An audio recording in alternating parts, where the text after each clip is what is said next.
Hello. So yesterday we talked about Franklin Roosevelt and his rise to power in the United States. And we talked about how in the midst of the Great Depression, you need a strong leader at the position of president to unite and keep the country together. And one of the great misconceptions about Franklin Roosevelt, I talked yesterday about my grandfather being a huge Democrat till his dying day because Franklin Roosevelt and the New Deal saved the United States during the Great Depression.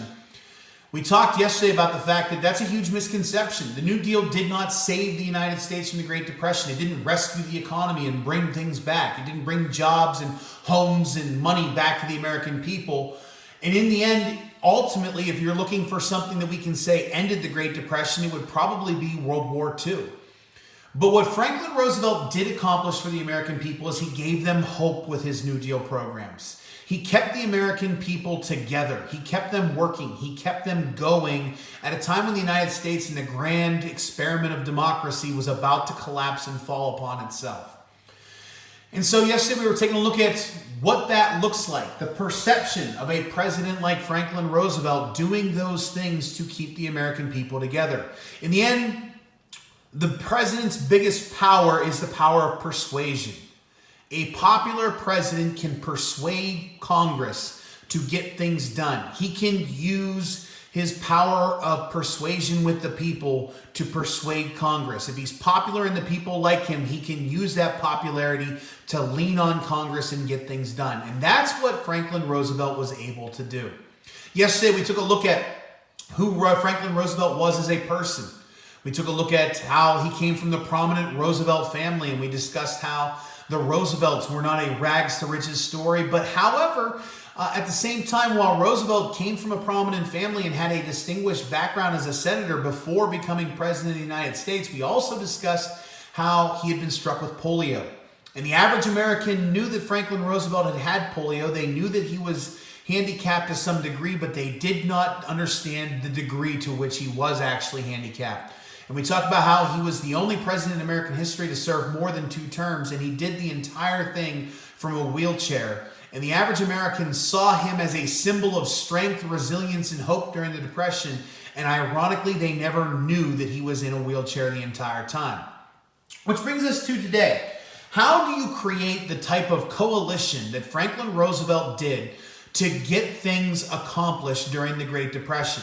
How is it that in an era in America where we always tend to see the economy as the president's responsibility, a good economy would stand for the American people to equate a good president. A bad economy leads us to believe the president is a bad president. So how does Franklin Roosevelt serve his entire presidency during the worst economic crisis in the United States history, yet the American people love him and think he's not the reason why things are bad? So that's what we want to take a look at today. What did Franklin Roosevelt do to endear him to the American people that caused him to get so much accomplished during his presidency at a time when the average American was probably living some of the worst conditions they had ever seen? So when we take a look at this, Roosevelt changes the way Americans perceive the office of president. His comprehensive program across the board is called the New Deal. It's an ambitious plan to help the American people through a variety of government-funded programs. He's going to use a lot of that money that had been stockpiled by the Republicans during the 1920s, and he's going to use that money to create government-funded programs that are going to indirectly create jobs for the American people. He's also going to create programs that are going to directly give aid to the American people. So from Social Security that we'll talk about later, to help supplement people's retirements and their benefits, to help providing food and money for widowed and estranged women whose husbands had left them and their children, and orphans. He created new programs. He created programs that straight up gave jobs to the American people to keep them paying their rent during the Great Depression with money that was funded through New Deal programs. And when we take a look at this, Franklin Roosevelt's program, he hit the ground running, so to speak, when he became president of the United States. Generally speaking, when we take a look at the office of president, the first major measuring stick we use to measure a president of the United States is how well do they do in their first 100 days. The first 100 days of any president's term, both terms combined, to be quite honest with you, the first 100 days is the most active any president is going to be. Because if you think about it, it's at that period in time where the president has to get stuff accomplished. The president of the United States has, at no point during his office, is going to have more clout than he has in those first 100 days. He's just got done campaigning with the American people. He's made a ton of promises. They're all very fresh in people's memory. And keep in mind, when the president first takes office, he has just won the nomination. He has just won that campaign, which means the American people at that moment must have sided with him, or otherwise they wouldn't have selected him as their president. So when a president enters office, he's got more clout than he's ever going to have the rest of his presidency. And it's during that period of time that most presidents get to work and they push through their bills.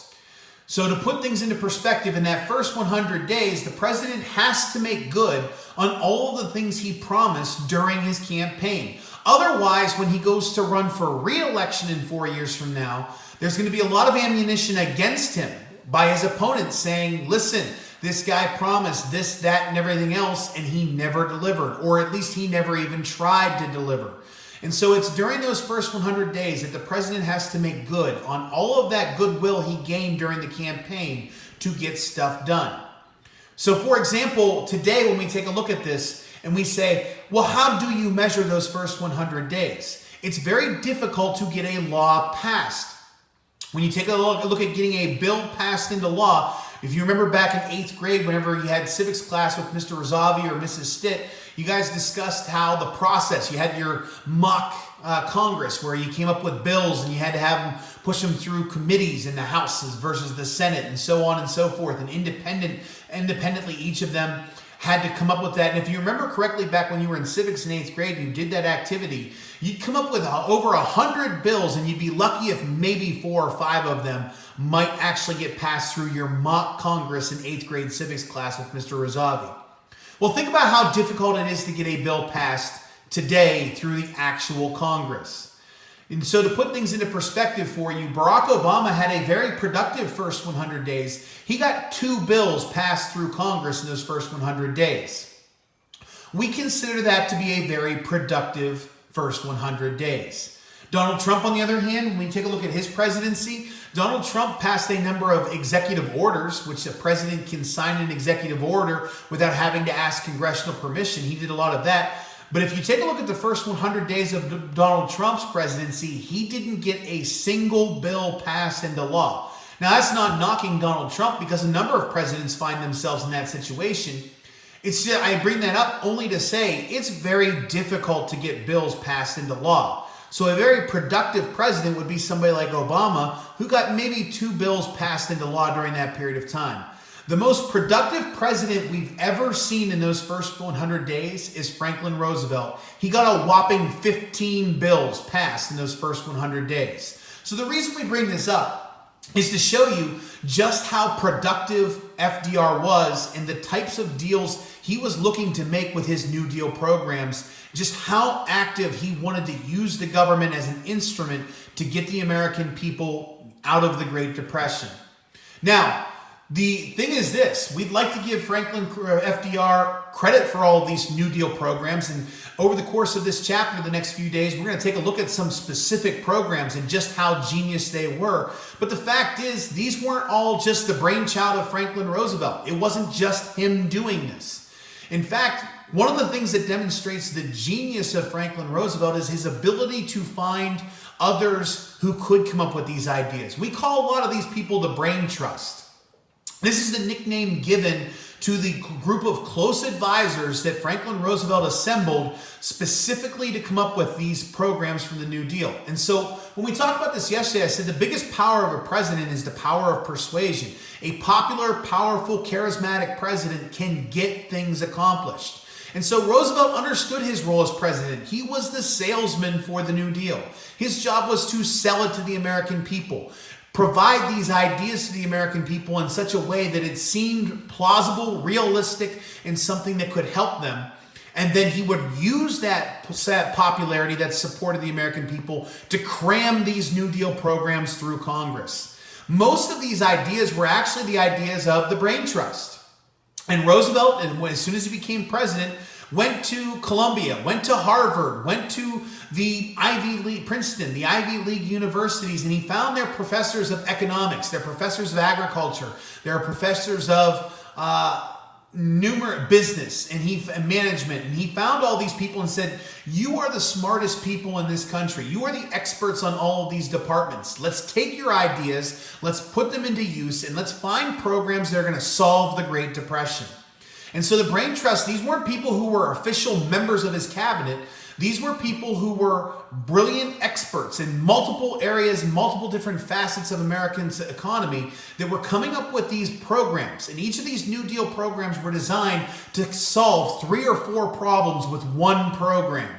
And then they would come up with 15 or 16 different programs that each solved multiple problems.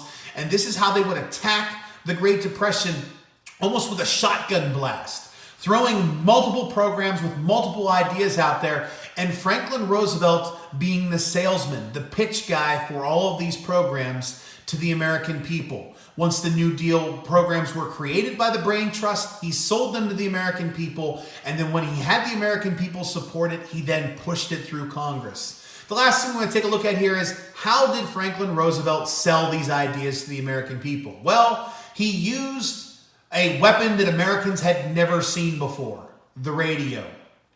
And what Franklin Roosevelt recognized was that the radio was an interesting new phenomenon in American culture that allowed the president to speak directly to the American people in their living rooms every single day. And so he called these speeches, these discussions with the American people, fireside chats. And this wasn't like the president giving a speech. This wasn't like the president conducting a press conference. This was Franklin Roosevelt sitting down in front of a microphone and just talking to the American people. And he had a very informal way of doing this. He didn't speak like the president trying to bully his way in. He was just talking like he was sitting in your living room and saying, hey, you're a farmer living out in western Pennsylvania and you're struggling. Here's an idea we came up with to try to find electrical programs that we can provide to every home. Oh, we could build a dam over here, and that dam would provide jobs for people. And then once it was up, we could redirect some of the water routes to maybe help you grow more crops. Oh, and by the way, that dam would provide hydroelectricity power to power all the various different homes in your area. And this is ways that he would find New Deal programs that solve multiple issues, and then he would sell them to the American people through the fireside chats in a very informal, very friendly, very realistic tone that made the American people feel like the president was one of them. He understood their problems and he was helping them. And so Roosevelt was very much like Donald Trump in the way he uses Twitter today. If you look at how Donald Trump uses Twitter, he connects with the American people in a modem that they are used to and that they're familiar with.